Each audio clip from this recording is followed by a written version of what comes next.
Gloire à vous! On se retrouve une nouvelle fois pour parler top solide, et aujourd'hui je vous suggère de nous intéresser aux habillages de mise en plan. Alors vous allez voir, ce sera assez rapide, mais on m'a encore posé la question, et du coup je me suis dit que si je ne l'avais pas déjà fait ou expliqué dans une vidéo, et bien c'était temps de le faire. Alors, on me demande souvent tout simplement comment j'obtiens ce détail sur les plans, c'est-à-dire le sens de la porte, droite-gauche avec la vue de dessus. Alors, on a toujours la solution de l'insérer directement depuis Top Solid. On a en effet dans les éléments standard 2D, oups là, pardon, de mise en plan top solide, une version où on peut insérer une à une sur les vues les portes, les abattants, les tiroirs, choses comme ça. C'est assez fastidieux, faut le faire à la main. Ça a le mérite d'exister, ma foi. C'est comme tout, c'est critiquable, mais enfin, à défaut d'avoir mieux, on a. Pour le faire vous-même, eh ben, on va tout simplement aller gratter du côté de notre composant, donc pour moi, la porte. Et vous voyez que sur cette porte, j'ai mon petit dessin ici, qui, attention, n'apparaît pas dans mon document 3D, hein, je ne suis pas pollué par les traits, tout simplement grâce à une fonction de top solide qui est faite pour ça. Et je viens de percevoir que je suis parti sur la vidéo en live. Bon bah ma foi, générique.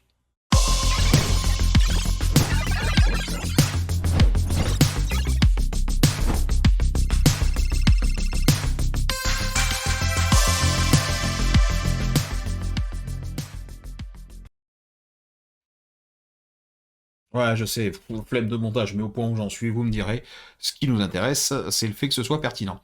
Donc, je vous remontre là où on était dans le plan, hein, on a le petit caisson en fait que j'ai fait à côté qui est ici, tout bête, hein, donc on a le composant caisson avec une porte en applique, ferré à gauche, bon, peu importe. L'idée derrière ça, pour ce plan, c'est d'aller voir mon composant de porte. On constate que sur le composant de porte, on a bien le tracé qui est là, qui n'existe pas dans le 3D une fois assemblé, hein, donc c'est pas une histoire de cache-cache ou de filtre ou de quoi que ce soit. C'est tout simplement qu'on utilise une fonction qui s'appelle l'habillage de mise en plan, que l'on obtient de la façon suivante.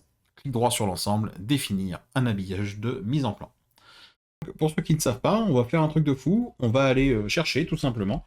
Donc je vous suggère de taper soit habillage de mise en plan, soit même habillage tout court, et le premier qui sort, vous voyez ici, projection des éléments des composants, et vous aurez toute l'explication de comment ça fonctionne.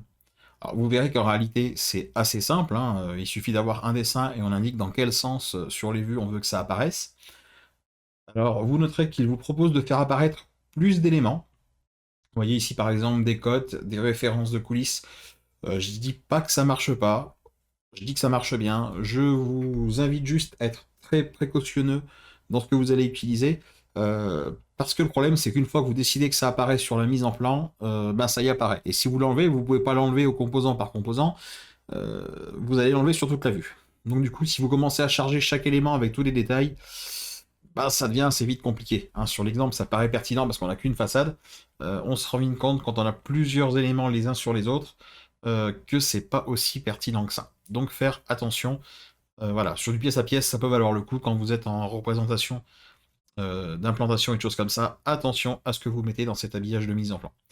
Du coup, pour en revenir au fait, c'est ça qui m'a permis de mettre les éléments. Donc là-dedans, je suis venu inclure les différentes esquisses de tracés pour ma vue de gauche, ma vue de dessus, et ainsi de suite. Et c'est en fonction de ça que tout va se passer. Donc personnellement, j'ai un simple jeu d'esquisse hein, qui va me permettre, en fonction des paramètres, de ce que j'aurais répondu, de savoir ce qu'on va faire. Donc là, par exemple, ma position de charnière, si on jette ici un œil sur la position de la porte, dès que je passe en charnière à droite, vous voyez que tout s'inverse, le sens d'ouverture de porte se met bien dans l'autre sens, tout va bien. Et c'est évidemment quelque chose qu'on retrouve sur le document final, évidemment.